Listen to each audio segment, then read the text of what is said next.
You don't need their approval to be at peace with yourself. Mel Robbins.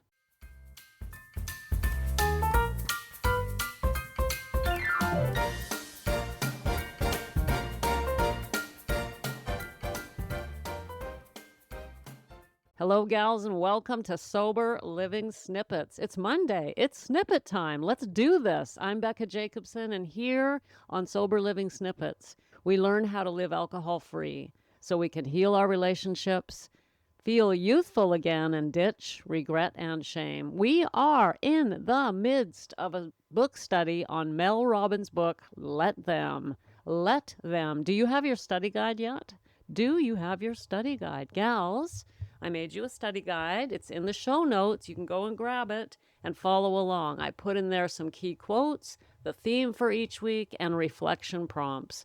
So if you're interested, if you're keen to go a little bit deeper on what we're talking about in the next few weeks when we discuss this book, which is on Mondays and Tuesdays, then go ahead and grab the guide. And as for the book, some of you are reading it. I know that for a fact. Some of you aren't. You're following along. Either will work. It all depends on what you want to do. So today we're on part 3, and the theme of part 3 is let go of what they think. Let go of what they think. The key quote that we pulled out is, you don't need their approval to be at peace with yourself. That's what Mel Robbins said to us in this chapter. I moved ahead to chapter 5, first of all, because we don't have time to read every single page in this book, because this chapter, Let Them Think Bad Thoughts About You, is important to our sobriety. That's why. Because what we're doing is looking at this book from an alcohol-free point of view. That means I went through it and I'm pulling out the things that really affect us badly when we're struggling with alcohol. And this is one of them. We feel, in fact, a lot of us drink just for social situations. Just walking into a social situation is so stressful and that we drink. Now, what does that mean? If you're stressed in a social situation, obviously your concern is, what will they think of me? What are they thinking of me? In fact, if you didn't care what people thought about you, you wouldn't be stressed in social situations. Right? I mean, what else is there to worry about? And I know this much. I couldn't socialize without alcohol for almost my whole life. I couldn't. The thought of it, like, give me a drink. Sucks. I need a drink just to talk to these people. But if you think about that, you realize it's because we are worried about what they think of us. So this chapter, thank you, Ms. Mel, is about, let them think what they want to think. Who cares? OMG. But you know what? The problem is we're human, gals. And I can say to you, and you can say to me, oh, don't worry about what they think. And I'm sure someone said that to you in your life, right? You've probably even said it to people. Oh, who cares what other people think? But the fact is, we do care. We do. If it was as simple as just saying, I'm not going to care anymore, then, well, that would be all we'd have to do, wouldn't it? But it isn't that simple. We're human, we have emotions, and one of our primal needs is to belong to the tribe. In order to belong to the tribe, they have to like us, right? We can't have them all thinking bad thoughts about us. But anyway, let's get to Mel here. That's all, Becca. Here's the first quote I pulled for you that we're going to talk about. Here's what Mel says. The truth is, people will have negative opinions about you, and there is absolutely nothing you can do to change this fact. When you allow your fear of what other people think to stop you from doing what you want to do, you become a prisoner to other people's opinions. Well, yeah, right? Obviously. And that's exactly why we would pull out a drink so we could relax and really not only did we not care what they thought, but we'd start getting over rambunctious and then making fools of ourselves. And the next thing you know, we wake up the next morning and we've made the whole thing worse. Yeah, been there, done that one, right?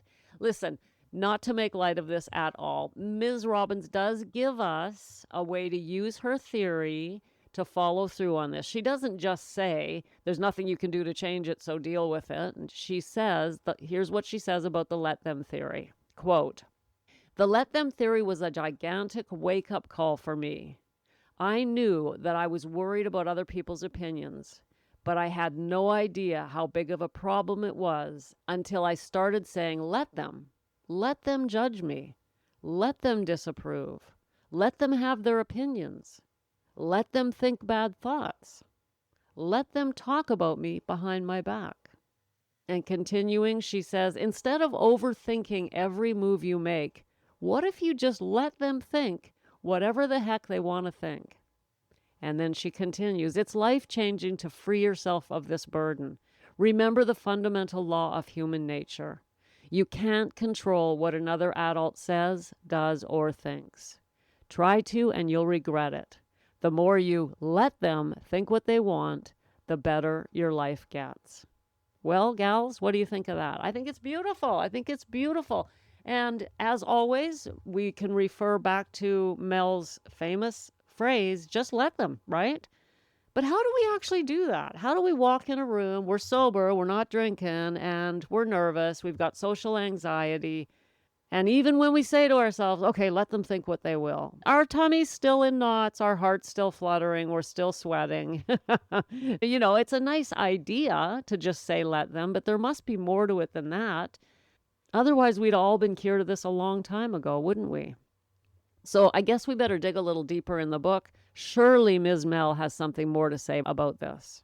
After giving us a couple of stories, she digs in deeper to the solution to this problem, and here's what she says. It is physically and neurologically impossible for you to control what someone else thinks. The average human being has about 70,000 thoughts a day, most of which are random and cannot be controlled, which is why it's ludicrous to waste any of your energy worrying about what other people think or trying to change what they think. Then she points out, and I love this, you can't even control half the thoughts that you pop into your own mind. Boy, do we know that, right? That's what half my coaching is about, how to take control of that squirrel in the mind and the alcohol voice. Continuing on, Ms. Mel says, instead of fearing other people's opinions, you are just going to allow them to think what they want. In fact, I recommend that you assume people will think negative thoughts about you because people do have negative thoughts about you. This is normal. And by the way, people who love you think bad thoughts about you every day. And then she shares this, and I had to bring this on the show, gals. I just had to. Ready? Here's what Ms. Mel says. When my husband wakes up, he usually lets out a huge fart. My first thought is, you are disgusting. I love Chris more than any human being on the planet. But I have bad thoughts and negative opinions about him all the time. Oh my God, I think that's enough right there, don't you? I love this. I love this. Look, she's got a really valid point. We're always thinking negative thoughts. If we worry about it, we're just going to drink ourselves to death, gals. So what we can do is we can remember the fart. That'll make us laugh. We can think of Ms. Mel's let them. We can take a deep breath. I'm going to just keep bringing you back to the breath throughout this whole book. And then we can go on and we can try this. Here's Ms. Mel again. Why am I telling you this? This is a quote. Because everybody has critical opinions about people they love as well as total strangers. It is a fact of life. Embrace it and accept it. Instead of trying to change reality, start using it to your advantage. Let them. She also reminds us that just because we think negative doesn't mean we don't like people. It doesn't mean we think bad about them all the time. She's pointing out the obvious. She's pointing out things we know. We know that just because we have a negative thought about our husband doesn't mean we hate his guts. And she's just reminding us, look, it's okay. Just let them. Let it go. Let it go. She tells us these stories, which is helpful. It's nice to see that she's human, that we're all human, right? To try and answer some of our objections, here's what Mel says a little bit later on. She says this, I know what you're thinking, but I don't want people to think negative thoughts about me, Mel. And she says, I know you don't, neither do I. But the fear of what other people may think is a major source of your self-doubt. And then she reminds us, the more you use the let them theory, the more you'll realize that underneath this fear, your soul has been nudging you all along in the direction that is meant for you. Every time you say let them, you clear all the noise and distraction on the surface and create space for something deeper. Your voice, your intuition, your truth, and your unique path in life. She points out that this is all about fear. And gals, if there's one thing I know it's that women who use alcohol, myself included, have a lot of fears. I mean, if we weren't afraid, we wouldn't drink. And we just finished studying an entire book on the subject of fear. Susan Jeffers' Feel the Fear and Do It Anyway. Because why? Because fear is a big part of our path, and alcohol helps us with that fear. So now we have the Let Them theory to help alleviate that fear as well. Look, I'm with Mel on this. It really doesn't matter what people think, and they will think negative thoughts. So just go ahead and let them. I want to add to it, though, again, and I'm going to keep doing it, gals. Go ahead and let them, but also use your breath.